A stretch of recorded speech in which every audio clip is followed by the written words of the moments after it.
بسم اللہ الرحمن الرحیم نحمدہ ونصلی علی رسولہ الکریم سبحان اللہ و بحمدہ سبحان اللہ العظیم اللہم صلی علی محمد و آل محمد۔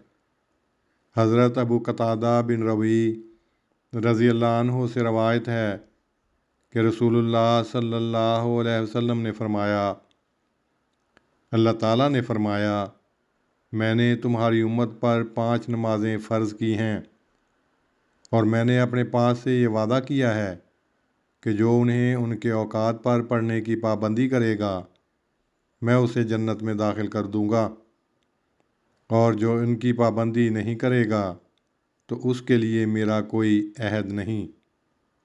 سنن ابن ماجہ، کتاب اقامۃ الصلاۃ والسنہ فیہا۔ اللہم صلی علی محمد وعلی آل محمد کما صلیت علی ابراہیم وعلی آل ابراہیم انک حمید مجید۔ اللہم بارک علی محمد وعلی آل محمد کما بارکت علی ابراہیم وعلی آل ابراہیم انک حمید مجید۔